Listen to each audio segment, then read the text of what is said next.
Open your eyes. Listen closely to the sound of my voice. With every word and every number, you move faster and faster. Hi, I'm Cram, and today we're taking a look at the Xbox exclusive Forza Horizon 2, which has been developed by Sumo Digital for the Xbox 360 version and Playground Games, who developed the original Forza Horizon on Xbox 360, taking the lead on Xbox One. Both games offer the same open world driving gameplay in a variety of real life cars, but there's a fair bit of difference between the two in terms of not only looks but content as well. From the off, it has to be said both games are best enjoyed whilst being connected online, more so for the Xbox One version, which sees the roaming and race opponents' vehicles using the Drivatar system, which uses data from real players to govern the AI behaviour. This was well used in the most recent Forza 5 and is put to good effect here, creating potentially more aggressive competition than standard AI. There's also a bit more unpredictable moments, especially during street race events, which feature an abundance of regular road traffic to avoid at speed, or crash into, as the case may be. In a nutshell, the open world nature of the game and its vehicular inhabitants, based on friends and other real life players, makes for a well-populated environment to cruise around, and with lots of stuff to do when playing solo, means it's a welcome change to have other racers seemingly in your game. The core focus of the single-player campaign in both versions are the Forza Horizon Festival events, which allow you to partake in numerous championship races, with the aim of reaching a final after so many top 3 podium finishes. There's a selection of street, circuit, point-to-point and taking advantage of the go-anywhere off-road cross-country events, the latter being quite tough to beat as the AI ramps up in these events. There's a bit of an underlying narrative here with likeable characters such as the top racer Ben, who acts as a guide rather than offering much depth, but in reality the presentation works well and ties all the individual parts together as you constantly gain experience to level up and acquire coloured wristbands for bragging rights. In the Xbox One version, this is more impacting as when driving on the open roads, all of the Drivatar racers levels are shown, and seeing as you can challenge anyone at any time, this is a useful indication of the driver's skill. It also adds a bit of personality, where one can instantly see who has pumped high numbers of hours into the game at a glance. What's also neat is how the game asks players to drive to each location to start a new event. These moments are simple drives with no race attached, although on Xbox One you'll see all manner of friends and their rides keeping you company.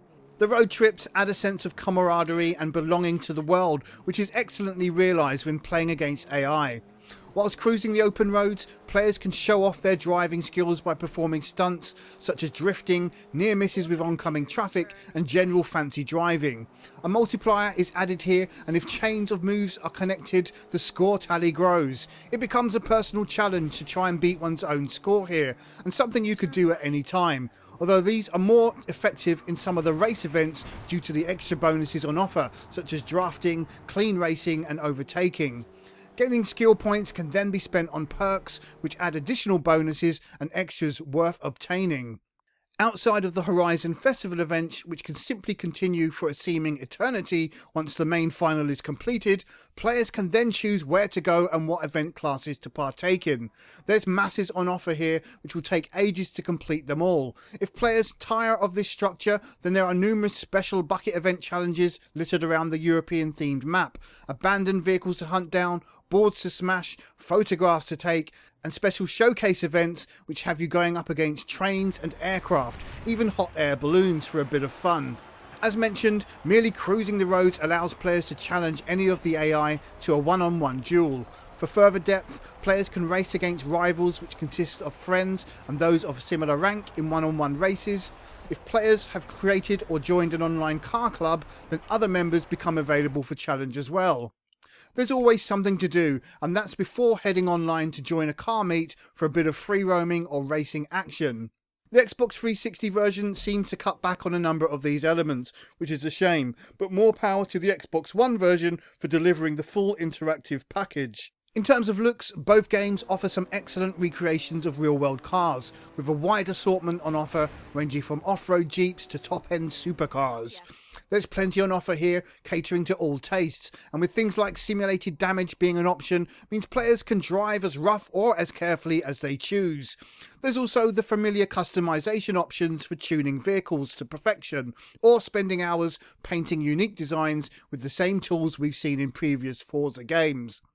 For those not inclined to spend time here, there's handy options to instantly download recommended designs from other players each time a new car is purchased. The open world nature of the game means there's an order to events as the real-time day and night cycle returns from the previous game, providing some stunning views as the sun sets or rises in the morning. Night driving allows for less natural lighting to take prominence, but it's the sunlight that offers the most dramatic effects, with shadows and reflections being prominent. On Xbox One, the inclusion of changeable weather on the fly is excellent, adding an additional layer to the driving mechanics alongside some pleasant watery effects on the windscreen or hood, and puddles of water spread over the road surfaces. It's well realised here, and its absence from the Xbox 360 version is a massive blow to all-round effects. In relation to the overall looks, whilst the Xbox 360 version is by no means a slouch in the visual department, which still boasts some stunning views under the right conditions, the Xbox One version is simply much more polished and detailed. There's better textures, the higher resolution makes everything appear clearer and sharper, and the overall long-distance viewing is better. There's no doubt the Xbox One version is superior in every way, but that should be a given. The audio presents an adventurous set of music choices for its in-house radio stations, which can be cycled at any time to suit the mood. From pumping drum and bass to more subtle classical music, there's enough to keep players tapping away whilst they tear up the events. The on-hand radio DJs do a fine job with their limited narration, and the overall voice work is well met. The car engine sound effects are also of a high standard as expected, with the audio bank from the Forza series available to both versions. If muting out the music, there's some excellent use of traction effects to suit the much more varied surfaces cars can now race across, making for an accomplished audio spectrum. Players can sink as many hours into Forza Horizon 2 and still have lots more events to master. As with all Forza games, players can tailor the difficulty for each event to make the quest of credits a little more rewarding. With lots of cars to purchase that cost a fair bit, the quest for credits is an ongoing event that requires a time investment to see the more potent racers in action. The online functionality adds much more to the game for those looking to share the road trip experience with others, and means there's simply an abundance of choice on offer to suit all comers. Forza Horizon 2 basks in its predecessor's glory to provide the most comprehensive racing game from the franchise. Whilst the game is less simulation and more arcade-like in its approach, the open nature places it on a less rigid path, which is highly gratifying and ultimately easy and fun to play. There's a great sensation of speed as you move up the classes, and noticeable differences between car groups, and a wealth of choice in what to drive and events to partake in, making this a driving fan's ideal racer. In terms of features and looks, the Xbox One version clearly comes out on top, and in a way, the Xbox 360 offering feels barren and lacking in some personality in comparison. That said, both versions are highly accomplished and well worth checking out for racing fans, more so on Xbox One due to a lack of similar titles for the platform. Forza Horizon 2 scores 9 out of 10. I'm Rob Cram, thanks for watching.